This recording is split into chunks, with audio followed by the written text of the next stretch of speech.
Vous êtes bien dans l'histoire au programme de 3e. Bonjour à toutes et bonjour à tous. Merci de m'avoir choisi pour passer un moment de votre temps libre qui sera en regardant cette vidéo sûrement mis à profit, car aujourd'hui nous passons maintenant en 1917 et je vous propose de parler de la révolution russe qui s'est divisée en deux temps forts, le temps fort de février 1917 et le deuxième temps fort en octobre 1917. Tout d'abord, rappelons le contexte. À cette période, la Russie est engagée dans la guerre aux côtés de l'Entente depuis le début et subit de grands désastres militaires. De plus, l'arrière souffre et manque de tout, c'est vraiment la misère. Alors, le mécontentement général ne cesse de grandir jusqu'au jour où, suite à la journée des femmes en février 1917, les manifestations prennent de plus en plus d'ampleur. Les ouvriers rejoigneront les femmes déjà présentes dans les rues, puis les soldats viendront aussi et se rattacheront aux manifestations pour dénoncer les conditions de vie de plus en plus misérables et surtout le fait que le régime politique en place n'arrive pas à gérer la guerre.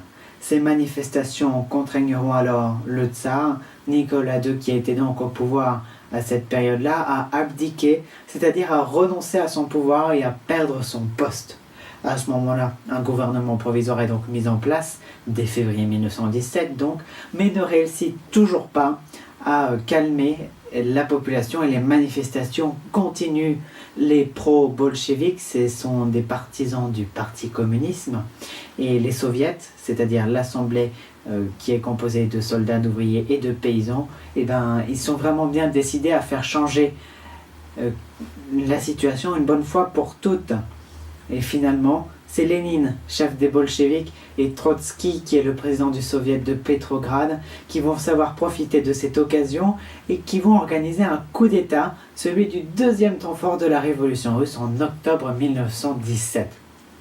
Et c'est durant la nuit du 24 au 25 octobre que les troupes bolcheviques passent à l'action sous les ordres de leurs chefs, Lénine et Trotsky, et ils réussissent à s'emparer du pouvoir. Et seulement 3 jours après avoir mis en place le gouvernement bolchevique, c'est-à-dire le gouvernement communiste, la première mesure que prit Lénine au pouvoir fut de vouloir sortir de la guerre grâce à la signature de son décret de paix. Bien sûr, le pays doit tout de même donner des contributions de guerre, mais Lénine redoutait tant une nouvelle révolution qu'il donna ce qu'il fallut pour que son pays puisse se retirer de la guerre et qu'il puisse mettre en place sa politique bolchevique.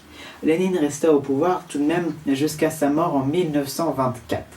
En résumé, à cause de la guerre qui entraîne la misère dans tout le pays, de grandes manifestations ont lieu en Russie suite à la journée des femmes pour faire changer les choses.